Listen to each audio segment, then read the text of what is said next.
Get into our session, ladies and gentlemen. Welcome to Daily Power Parsha. Today is Tuesday, October 5th.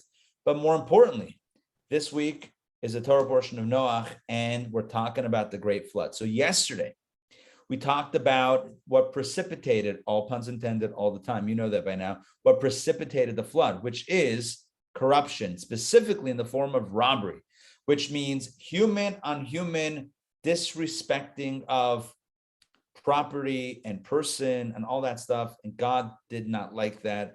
And God said, what is left of the world if we have a society in which people do not treat each other with respect, treat each other with care? Like, what kind of world is that in which, such negativity abounds? So God decides to destroy the world, or to, as I said, reset the world, to wash away the negativity and to kind of repopulate the world with Noah. And this is what happens with the flood. God, we know that Noah is a tzaddik, is a righteous person, and God calls on Noah to build an ark to save himself and his family, who will be the progenitors of humanity following the flood. God also instructs Noah to take the animals, 2 of each, male and female, obviously to propagate the species post-flood, but 7 pairs of the kosher animals. So 1 pair of all animals, 7 pairs of kosher animals, which Noah, spoiler alert, which Noah understands is intended not just for population building, but for sacrifices post-flood. When he gets off the ark, he will know to offer animal sacrifices because God has told him to bring of certain animals, additional animals, and those are going to be used for the sacrifices. So I promised yesterday that we were going to get into some mystical concepts and today, and that's what we're going to do. That's how we're going to start off. The flood is considered to be a cosmic mikvah. A mikvah is a ritual bath. It's a mitzvah that is at the core of purity, but also at the core of what I would call identity. Because as we know, if somebody is converting to Judaism, one of the integral parts of it, in addition to obviously studying about Judaism and being knowledgeable to one's choice about Judaism, choosing Judaism, in addition to that, what seals the deal, so to speak, with a conversion is immersing oneself in mikvah. Because the mikvah is, we have a tradition. It says it in the Torah, but we also know that a mikvah is symbolic of rebirth, like the amniotic fluid in the womb, like that original water that was covering the earth. The waters of the mikvah, in which one submerges oneself wholly, represents the notion that that what's occurring is a rebirth. So it's kind of like when we immerse ourselves into something and we emerge a completely different, with that experience in a completely different way. When we only dip, again, I'm speaking a little bit metaphorically, when we only dip a toe in an experience, so then it's not going to fully change us. We dipped a toe, we were cautious, we tried it out, all right. But when we immerse ourselves, when we throw ourselves completely into something, we dissolve, we submerge, we lose ourselves in an experience, that's completely different. And that's where the rebirth can happen. And so on a cosmic level, God says what's going on here is that evil is so embedded within humanity and subsequently into animal life, plant life on some level, and even the earth itself, the inanimate earth. So evil is so entrenched that the only solution is to hit the reset button and to bring back the waters, the cosmic flood, the cosmic waters that originally submerged the earth, and those will act as a cleansing to the earth. So it's less, as I said yesterday, picking it up again today, it's less a punishment, although it was also that, it's less a punishment and more a cleansing. So it's kind of like, I'm just trying to think of an example. Certain things you can fix by tweaking. You do a little tweak, a little adjustment, and you fix the problem. Sometimes it requires a bigger fix. Sometimes you got to take the whole thing apart, whatever that thing is. You got to take it all apart and start again. And that's what happens here. And thus, this explains why God says ultimately there's never going to be a flood again. I know I'm skipping ahead in the narrative. There will never again be this flood. And the reason simply because the nature of humanity, the nature of the world itself is such that it cannot be as depraved as it once was because of this cleansing, because this was cleansed in such a way that it should never need to happen again. Anyway, so there's a deep clean that's going on here.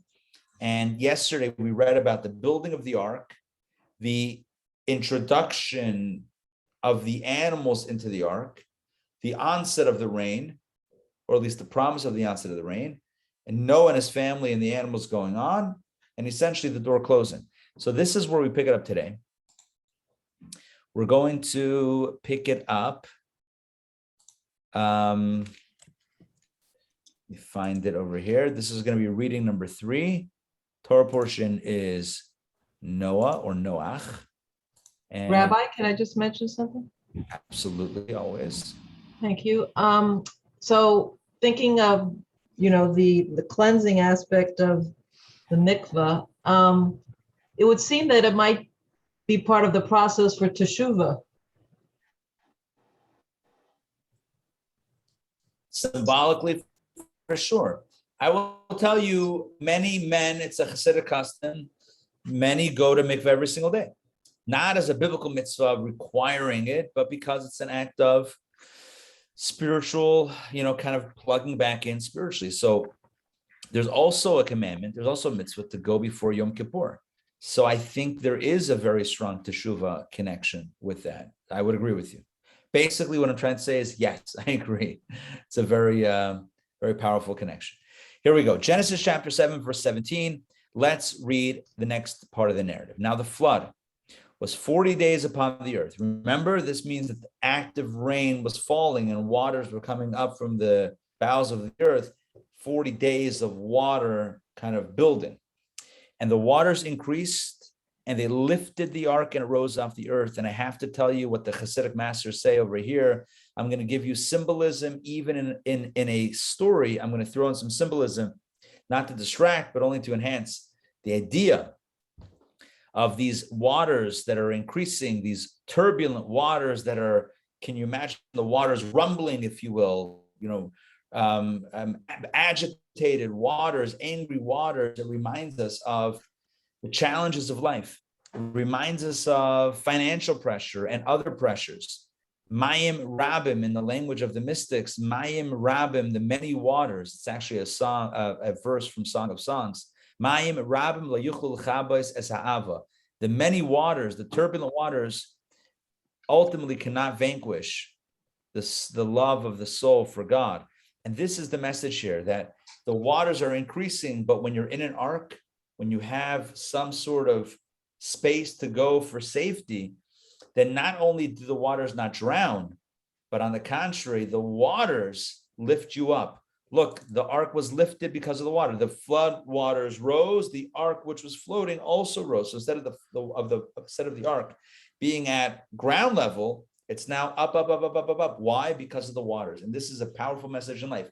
If we only have an ark, which means if we have the tools to somehow survive the tumultuousness of this world, not only does it not take us down, the challenges can lift us higher. They can make us stronger, make us better people, make us deeper people. And this is a message ultimately for the purpose of the waters, not to take us down, but to lift us up.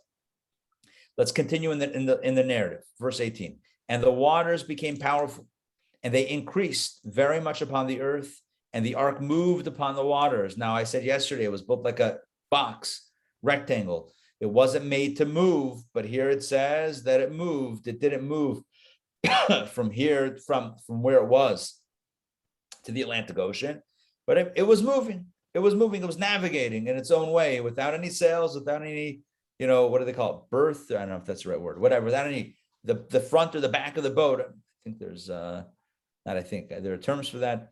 Nonetheless, it's moving. 19. And the waters became exceedingly powerful. Notice there's different stages, right? There's the waters increasing, the waters becoming powerful, and then the waters becoming exceedingly powerful. I hope you're noticing the different terminology here. It's getting worse and worse is what I'm trying to say. The waters became exceedingly powerful upon the earth, and all the lofty mountains that were under the heavens were covered up. Look at that. All the mountains were covered up by the flood waters. That's how tall it rose. 15 cubits above did the waters prevail, and the mountains were covered up. Okay. 15 cubits, we said a cubit is about 18 inches, so that's 22.5 feet. No, the tallest mountain is more than 22.5 feet. But I believe this means that it went that measure above the mountains. Let's continue, verse 21. And all flesh perished. What type of flesh perished? All flesh that moved upon the earth, among the fowl and among the cattle. What's interesting is that the birds also perished. Right? You would think the birds would be safe. The birds could fly above. No, even the birds perished. The cattle, the beasts, and among all creeping creatures that crept upon the earth and all mankind, everything that had the breath of the spirit of life in its nostrils of all that were on dry land died. What's interesting is, of course, we know that inanimate life also has a spirit of life, but he calls it the breath of the spirit of life, and he says nostrils. So he's referring to living creatures that function in that type of way, not referring to inanimate life or, frankly, even vegetation. He's talking about animal, insect, bird life. Let's continue, verse 23. And the flood, blotted out all the beings that were upon the face of the earth, from man to animal to creeping thing, and to the fowl of the heavens. And they were blotted out from the earth. And only Noah and those with him in the ark survived. So everything else is wiped away. Everything else perishes. And Noah and those in the ark are the ones that survive. The verse continues, the Torah continues, verse 24, and the water prevailed upon the earth 150 days. This helps our timeline of understanding when and how things happen, how things transpired. We have 40 days and 40 nights of active rainfall and active water coming up and coming down. So 40 days of that building up. And then the water remains on that level, stagnant, for 150 days. And then the waters begin to recede, but it takes another half a year or so for the waters to fully recede. Are you with me? So 40 days and 40 nights is the buildup. Then it sticks around for 150 days, and then it begins to recede. It took about a year, as I said yesterday, until it fully dried out. Now, a point to mention, which I forgot to mention before. In the context of the discussion of the flood being symbolic to a mikvah, the flood waters accumulated over the span of 40 days and 40 nights. Then they just sat there for a while, but they accumulated over 40 days and 40 nights. How interesting that in halacha, in Jewish law, a mikvah, a kosher mikvah, has to have a certain minimum amount of water. And by the way, this water has to be living water, live water. What does that mean, live water? Water drawn from a natural source, not collected and dumped, but water that's springing up from a natural source. How do you get a mikvah in a building or whatever it is? It's a very complicated process. You have to channel like rainwater without being collected at any point. It has to channel straight down into that mikvah. Are you with me on that? You have to build a series of pipes or whatever, drain system, obviously in a clean way, where the water is going directly either from a natural source or from a heavenly natural source, either below or above ground, into that mikvah. But what's the minimum requirement of water? The amount is 40 sa'ah. Now that's again, like an amma in distance is a saw in volume. Saw is a certain amount of volume. I don't know the exact, I couldn't give you the gallons right now. I just don't have it on the top of my head. But 40 saw is the minimum amount of water for mikvah, that number 40 being reminiscent and symbolic of the 40 days and 40 nights, or the 40 days and 40 nights of the flood being symbolic of the 40 saw of the mikvah, the minimum amount of 40 saw. 40 is also a significant number. The reason why I'm mentioning 40 now is because we talked about 150 and I realized, whoops, we forgot to talk about 40.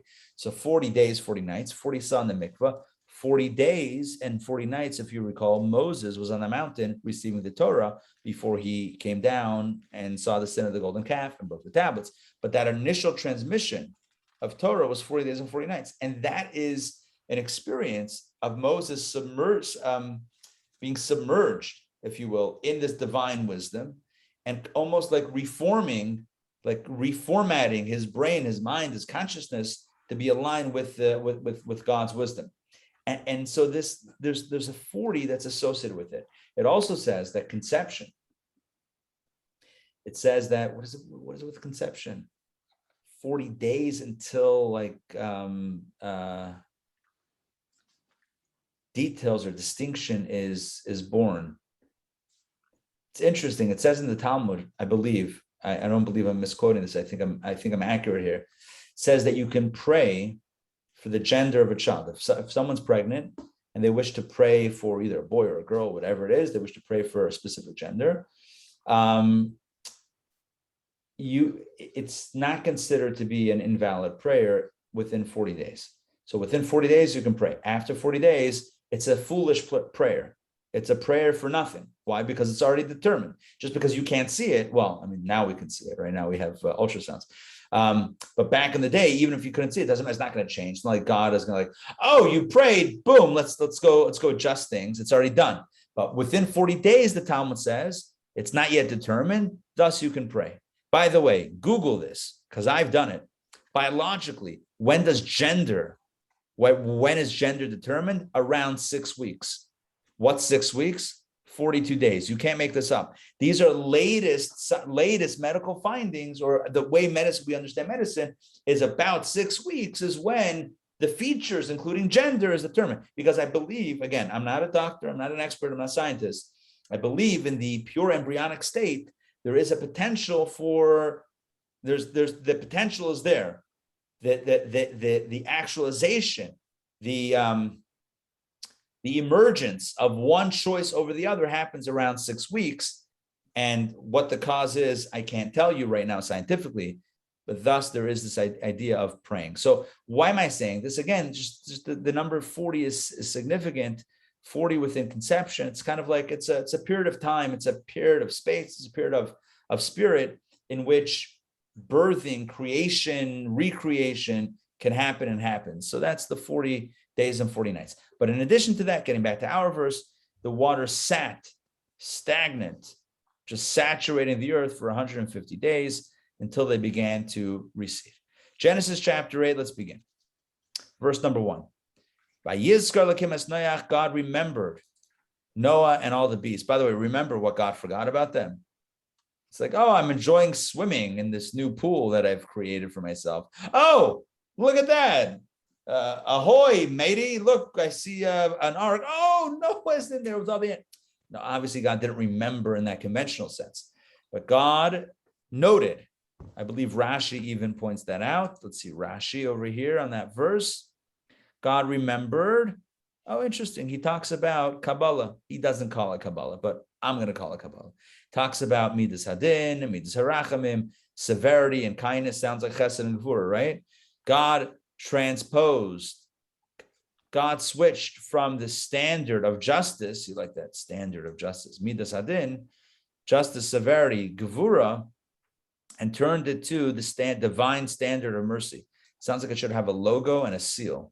The divine standard of justice, divine standard of mercy. Basically, God moved from justice to compassion through the prayer of the righteous.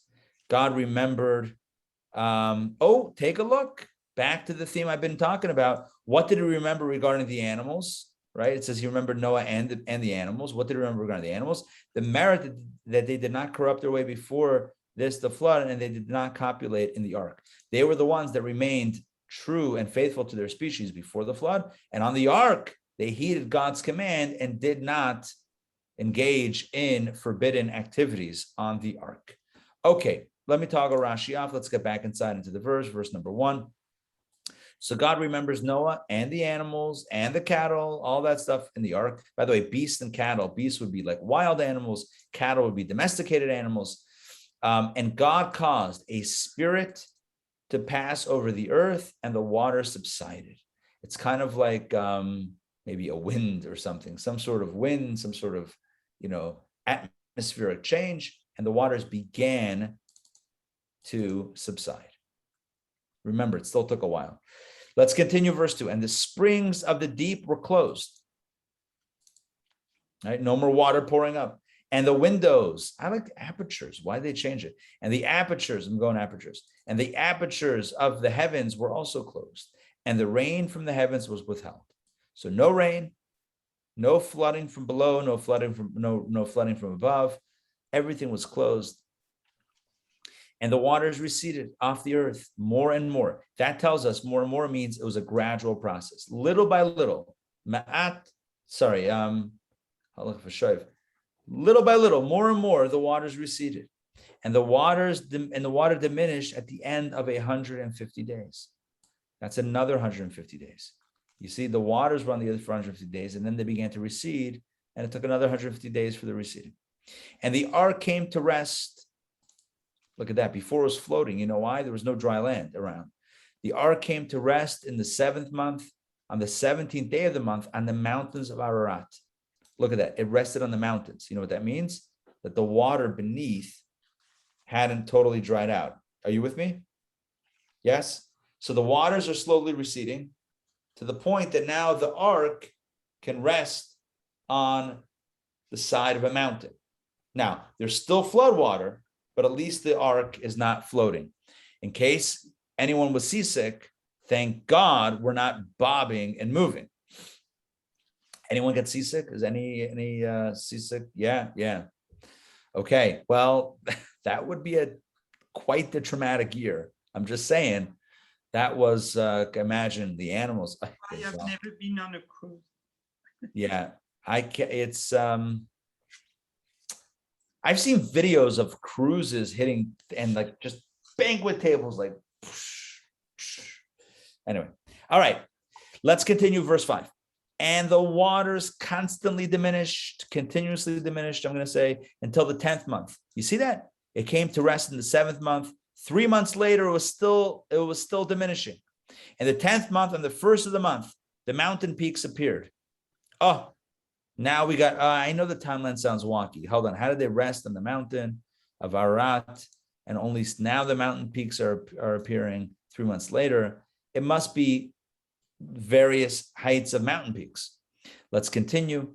And it came to pass at the end of 40 days, another 40 days, that Noah opened the window of the ark that he had made. So now we went into the 10th month, right? The first, and then 40 days later will be the 11th month. 10 days, 40 days is from the first of the 10th month to the 10th of the 11th month. I'm sorry if this is complicated. Basically, a month and 10 days later is when Noah opens the window of the ark. Remember, he made a window that he had made. He had made the window and the ark. He opens the window. Now, that must have been a pretty solid window. So kudos to him. This is before glass, I think, before plastic. Yes, definitely before, like, he somehow winterized. No, he great flood proofed that window. Very impressive. And it's still open. Okay. Some windows don't open. It's a thing. You guys know this? Yes. Some windows, it's been a while. They get painted over, somehow, and then they don't open anymore. Anyway, his window's open. Good for him. I'm just going to say that. Maybe he had a button, went down, window opened. What happens? Not clearly, as the story plays out, it seems pretty clear that he wants to see if there is land, because he knows that the ark is stopped, and he knows that the waters are receding, but he doesn't yet know to what extent. Now you might say, why not send out a drone? That's it. Send out a drone with a camera and go check out the situation. And the answer is because there were no drones. That's the obvious answer, right? I'm giving you obvious TorahInsights.com. Obvious TorahInsight.com is there were no drones. And he didn't open it up with a camera or whatever. He didn't have that. So he sent out a raven. That's the best he had. Also, he didn't like the raven. The raven was annoying. The raven, should we talk about the raven for a second? Yeah. I happen to be from Pittsburgh, and the Baltimore football team is the Ravens. And so there's also a natural enmity, I believe is the right word, between Steelers and Ravens. But that's not where this is coming from, although it's not where it's coming from either. But what it's coming from is what our sages say about the raven. The raven was the one bird that did not listen to that guideline of not behaving in intimate fashion on the ark. The raven did so. Additionally, when Noah sent out the raven, you know what the raven said? The raven accused Noah. The raven said, I know why you're sending me out. Noah sent out the male raven. Remember, there were two of each. The raven says to Noah, right? The raven talk. There's also like a thing. The raven says to Noah, I know why you're sending me out. Because you want to hook up with my mate, Mrs. Raven. Oh, that was the accusation. That's a hot take, right? The raven is just absolute, like, accusing Noah of impropriety and improper intentions here. What we learn from this, our sages tell us, is that when a person has something when someone has something on their mind, they can't see anything but that. The raven, right, had not been able to withhold itself from its command or prohibition on the ark. And thus, when Noah sends it out, it's like, I know why. Aha. All right, listen, raven, right? Stop thinking about this. Think about something else. Turn your attention to other things. That's the raven, and it's a message in life as well. The raven is sent out. Let's continue verse 7. The ravens, and he sent forth the raven, and it went out back and forth until the waters dried up off the earth. So the raven was circling, right? Raven was circling back and forth, flying around until it dried up, until the waters dried up. But the water still wasn't dry. It wasn't 100% dry. So so Noah sends out another bird, and he sent forth a dove. Right now, not a raven, but a dove. Bit of a different bird, by the way. Raven is like a tough bird. Raven is symbolic of like cruelty and like, it's like a, what do they call it? A scavenger. Is that the right word? Scavenger bird. Scavenges. Anyway, the dove, peaceful, loving, docile. Anyway, he sends forth a dove from with him to see whether the waters had abated from upon the surface of the earth. So now he's sending out the dove. So the raven went out and just kept on circling. Now he's like the dove. He's like, raven, whatever. Now the dove goes out, but the dove found no resting place for the sole of its foot. Apparently, like me, the dove doesn't like to step in something wet. Anyway, unless it's meant to be something wet, you're walking into a pool, that's one thing. But otherwise, let me be wearing slippers and we will avoid all of this stuff. Back to our script here, back to the narrative. The dove did not find a place to rest, so it returned to the ark, returned to him, to Noah, and to the ark, because there was water upon the entire surface of the earth. So the dove comes back and says, no deal, no dice, no dry land.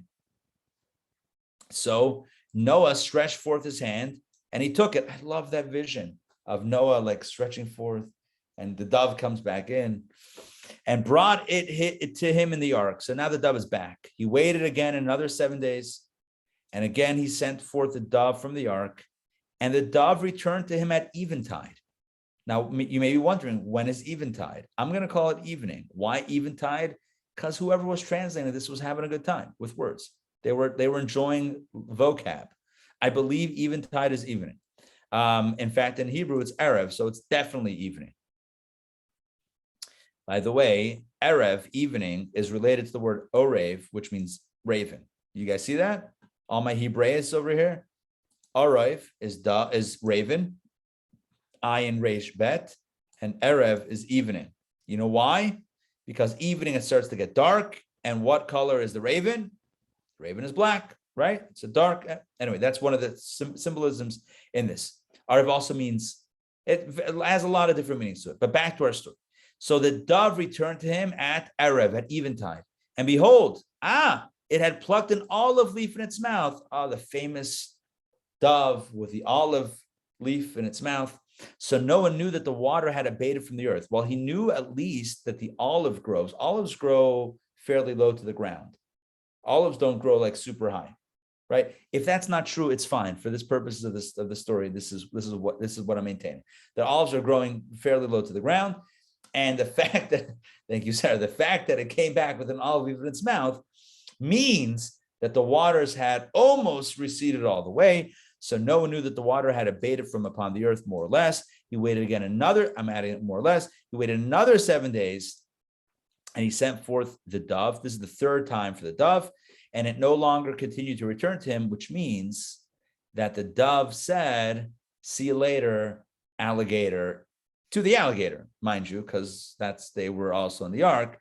"See you later, I'm out, y'all enjoy the ark, but I found dry land." At that point, Noah realized the dove left, did not come back, realized that the land was dry and safe to re-inhabit. Can you imagine the trepidation? Oh man, I cannot imagine coming out of that pod after a year. OMG, as the kids like to say. Verse 13, and it came to, I'm kidding, also adults, and it came to pass in the 601st year. Remember, this is 601st year of his life. He was 600 when he went into the ark. He was now 601, Mazel Tov. No Facebook, no internet, no WhatsApp. You guys know that Facebook was out yesterday? Yes, people were freaking out. A whole thing, right? The world shut down. No Facebook, Gewalt. Zuckerberg apparently lost like $6 billion. He lost. On paper, he lost. I'm sure he's fine. I'm sure he's doing okay. Bottom line is, he didn't have a chance to get his Facebook happy birthdays on the ark, turning 601, but he had a strong 602, I'm sure. So in his 601st year of his life, in the first month, on the first of the month, it was then that the waters fully dried up from upon the earth, and Noah removed the covering of the ark. Yeah, just covering comes off, and he saw, and behold, the surface of the ground had dried up. At that point, he hadn't been able to see anything. He didn't install like cameras on the outside. This wasn't a Tesla. This wasn't like cameras on the side of the vehicle. He didn't see what was going on. He opened a window, sent out a bird. He wasn't sure. He didn't see. He couldn't tell what the earth was like. He opened up the cover, and behold, he saw the ground had dried up. Let's continue verse 14. And in the second month, the 27th day of the month, the earth was dry. I know what you're thinking. How many different times do we have that the earth was dry? The earth was dry. The earth was dry. It was a process. Relative to before, it was dry, but not fully dry, still muddy. Right? We all know the different degrees of muddiness and dryness. So that's what's going on. And at that point, second month, 27th day of the month, the earth was fully dry, inhabitable, ready to inhabit by human beings. I want to share with you, I think the story speaks for itself. We spoke about a little bit of the Kabbalah of the story overall yesterday and today. I feel like just sharing with you one insight, and then we're at least on my side. I think we're good with this reading. The question that commentators ask is, why the raven? Why the dove? What's going on over here? He first sends the raven, verse 7. Then he sends the dove 3 times, right? Dove 1, dove 2, dove 3, right? So what's going on? Why first the raven, and why the doves? And I want to share I've shared this before, but to me, it's always on my mind when I read this. And it's the first thing really that comes to mind. What happens after we survive trauma? What happens when we are survivors? Noah was a survivor. And you might say, well, he didn't die. His neighborhood was perished. His world was destroyed. That's trauma. That's 100% trauma. His life for a year on that ark, taking care of the animals and his family, was also traumatic. So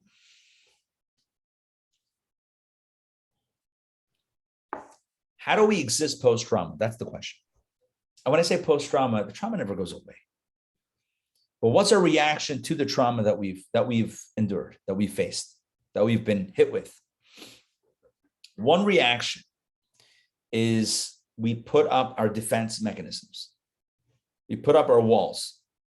We put up the wall. If we've been hurt in love, we wall off our heart. I'm not going to make myself vulnerable again, because I know what it feels like for someone to take my heart and to break it. And I don't want that to happen again. So maybe we put up walls around our heart. Maybe we put up walls elsewhere around our personality. Defense mechanisms. And we walk through life without even knowing it necessarily consciously. We walk through life with all of these defenses up because of the hurt that we experienced at some point. No one goes through life without hurt. Everyone's story is different. Everyone has different barriers and different guards, but guards everyone has. The raven is symbolic of darkness.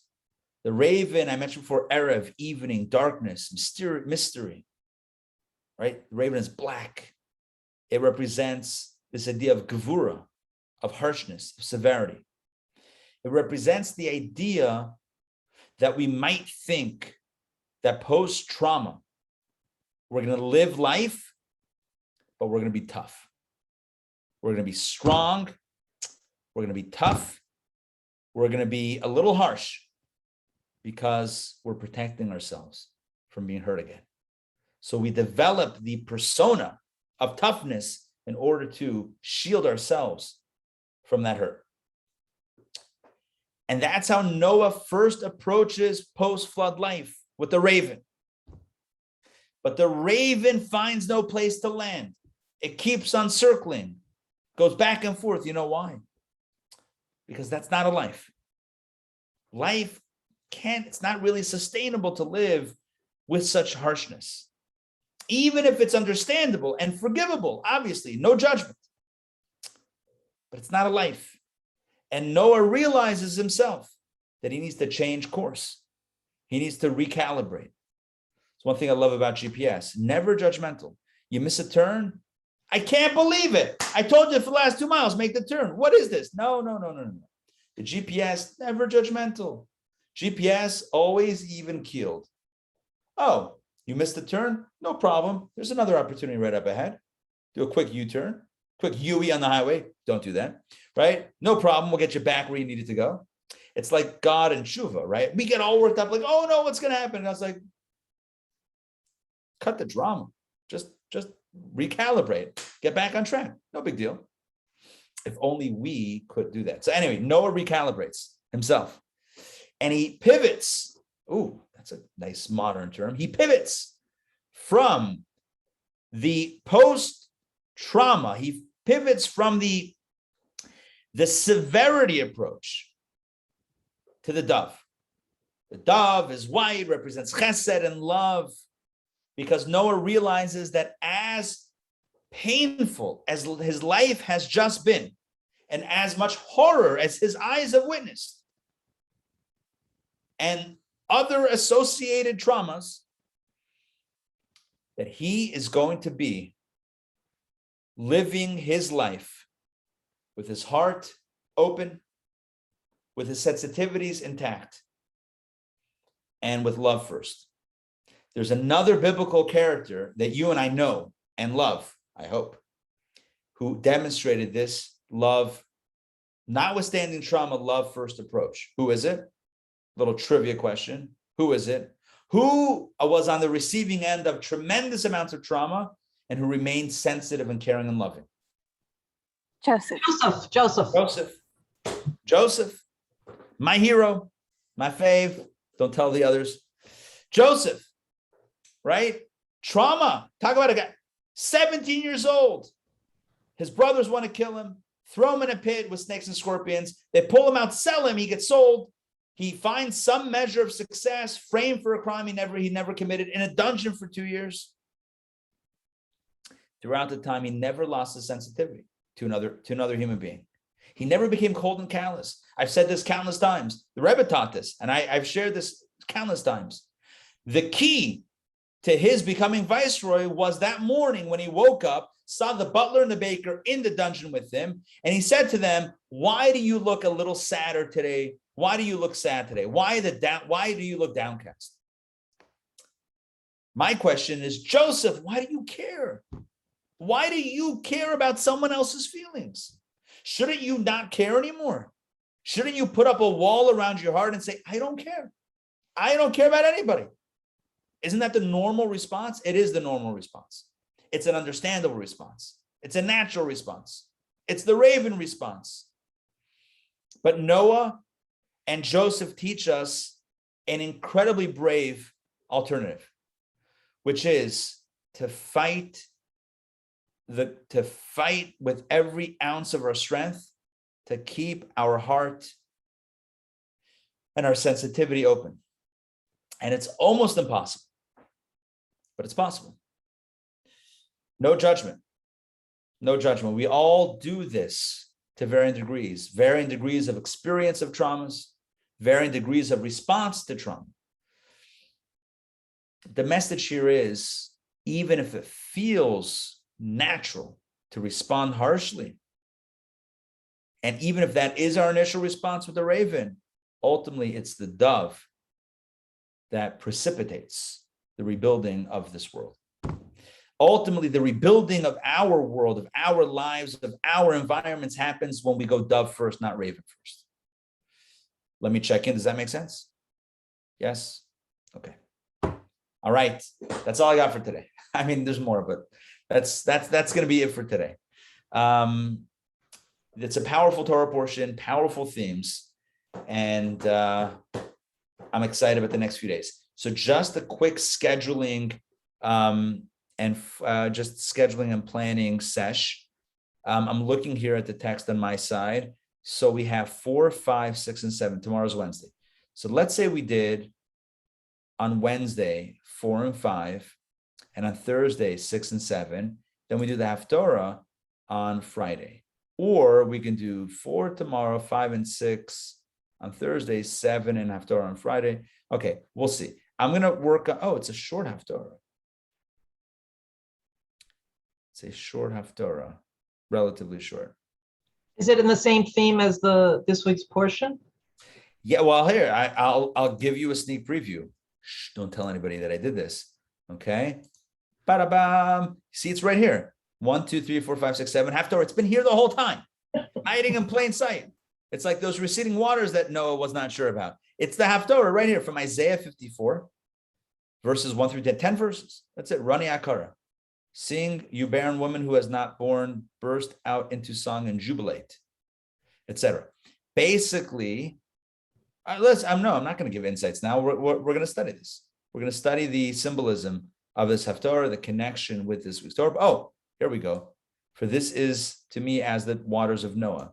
Boom. Clear reference in Isaiah to the waters of Noah. So without getting too much into this, we will be studying this at some point on Friday, either completely, like exclusively, or 7 and Haftorah. We'll divide it. Okay, so I don't have any decisions yet. So Rabbi, so just from seeing it briefly, so it looks like, so is that true for all the Haftorah portions, that there's a kernel of connection and then it's expounded on other themes? Yeah. That's exactly what it is. It's exactly what it is. There's it's its own text from the books of the prophets. It's been selected because there's some connection. Sometimes it's more obvious, sometimes less obvious. It's not a repeat of the Torah portion, for sure not. It's its own thing, but it's always got some sort of connection, and it deserves to be studied on its own. So look, we could either go through Tanakh, go through the books of the prophets in order, or what we're doing is starting at least to study the Haftorah that is connected, associated with that week's Torah portion. All right, so that's it for today. I want to thank you, as always, for joining me on this. Let me straighten my swivel chair out. I want to thank you for joining me on this journey that we call Daily Power Parsha, i.e. Torah study. Just a quick note of programming. Tonight, we don't have a class tonight. Tomorrow night, we have Torah studies in person and on Zoom. You can do both, by the way. You can show up, and people that go to the stadium and listen to radio, because the radio's got a better, like, you got an announcer, you can hear what's going on because you might not see everything. So you can come to the class and be on Zoom and catch everything. Think about that. We'd love to have you in person. So join us 7:30 if you can, here at Chabad in town, upstairs in the shul, because I'm downstairs in the office, upstairs in the shul. That's tomorrow night. Thursday on Zoom only. Thursday night on Zoom only. We have Talmud Part 2, the swashbuckling, seafaring, pirate treasure nabbing adventure continues with Curious Tales of the Talmud Part 2, and you're going to love it. If you took Part 1, you know already how amazing it is. If you haven't yet taken it, take 2. You'll be good. You don't need Part 1 to take Part 2. It's standalone stuff. It's going to be amazing. Thursday night, spread the word, 8 p.m. So tomorrow night, 7:30, Thursday night, 8 p.m. That's all the news that's fit for print. Oh, also, I think I've been thinking that hot topics was next Monday. It's a week from Monday. Plenty of time. Also, surprise announcement going out later today, hopefully. So stay tuned. Keep on refreshing your inbox for information. You don't want to miss the surprise that is coming up. Hopefully later. Today's Rabbi Schusterman's birthday. Today's Rabbi Schusterman's birthday. Yes, a very happy birthday. Yeah. Thank you for reminding me. To Rabbi Schusterman, very special day. And you can all feel free to reach out, rabbi@chabadnatan.org. That's Rabbi Schusterman's email address to wish him a happy birthday and all blessings. All right, awesome. Good. Thank you for joining me today for DPP. We'll see you guys soon. Take care, everybody. Thank you, Rabbi. Pleasure. Good to see you. Yeah. Take care.